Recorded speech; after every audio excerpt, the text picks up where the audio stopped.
We bring you the latest updates from the Pna Newsroom. The Philippine National Police and the National Bureau of Investigation filed today murder complaints against suspended Bureau of Corrections Chief Gerald Bantag and several others in relation to the killing of broadcaster Percy Lapid. Bantag was preventively suspended in October following the death of June Villamor, the supposed middleman from New Bilibid prison. Bantag was also among the 160 persons of interest in the killing of Lapid or Percival Mabasa in real life. The NBI and PNP have filed 2 murder charges today. The charges are as follows. First, for the murder of Percival Mabasa, better known as Percy Lapid, we have charged Director General Gerald Bantag, DSO Ricardo Soriano Zulueta as principals by inducement. PDLs Denver Batong Bakal Mayores, Alvin Cornista Labra, Alvin Micosa Galicia, and Alfie Peña Redonda are likewise charged as principals by indispensable cooperation for the murder of Percy Lapid. Second, for murder of Cristito Villamor Palanya, alias June Villamor E. Globa, or Crisanto Villamor, nicknamed Edoy, we have charged Director General Gerald Bantag and DSO Ricardo Soriano Zulueta as principals by inducement. PDLs Alvin Cornista Labra, Alvin Micosa Galicia, Mario Hermones Alvarez, and Joseph Medel Jorfo are charged as principals by indispensable cooperation.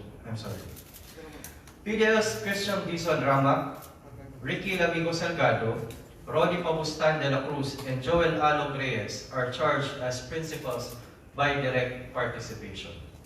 Joel Escorial, the self-confessed gunman, pointed to a certain Bantag as the one who ordered the killing of Lapid. It was found through the investigation that both Director General Gerald Bantag and DSO Ricardo Zulueta were behind the killing of both Percy Lapid and June Villamor.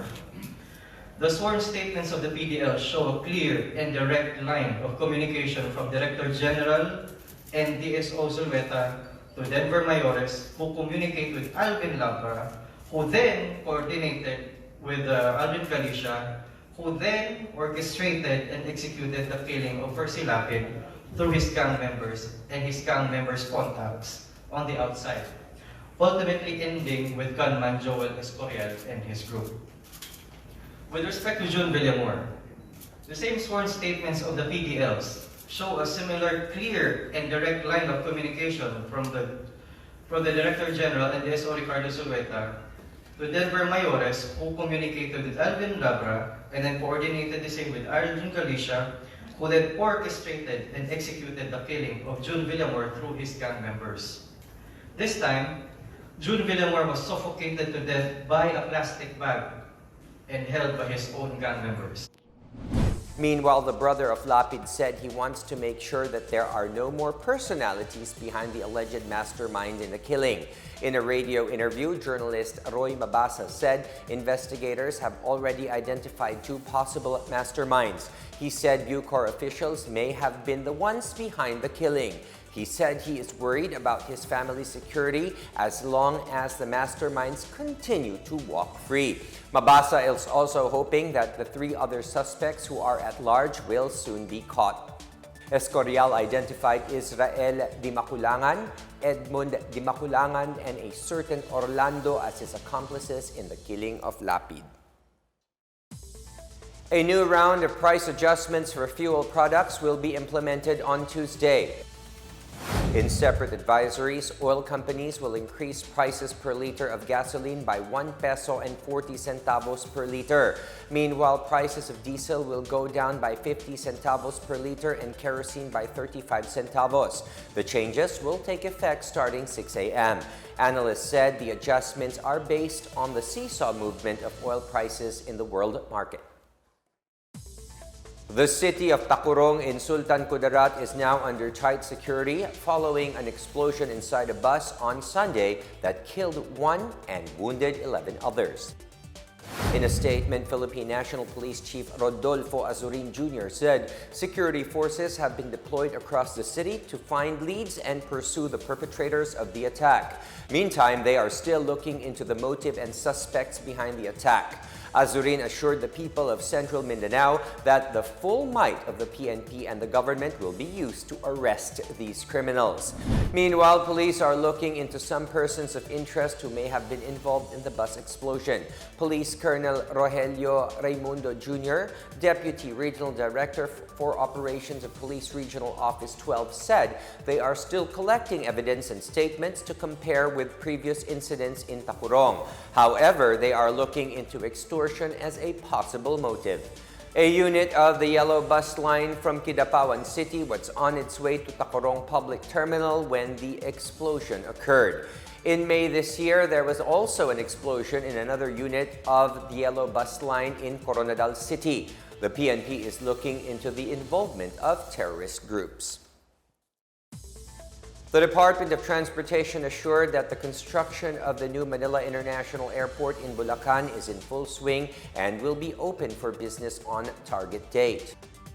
The country's new gateway, situated some 35 kilometers north of Metro Manila, is targeted to start in 2027. DOTR Secretary Jaime Bautista made a site inspection over the weekend with San Miguel Corporation President and CEO Ramon Ang and other transport officials. Land development works are now being done at the airport's 1,693-hectare site. Works on the 735 billion peso airport officially started on September 18, 2019, when the government, through the DOTR, signed a concession agreement with San Miguel Aerocity Incorporated, a wholly owned subsidiary of San Miguel Holdings Corporation and the infrastructure arm of SMC. The DOTR said that the project complies with environmental protection requirements, particularly flood mitigation. Once built, the new international airport will be fully owned by the government under a Build, Operate, Transfer program and is expected to become a game changer and catalyst of economic growth in Central Luzon.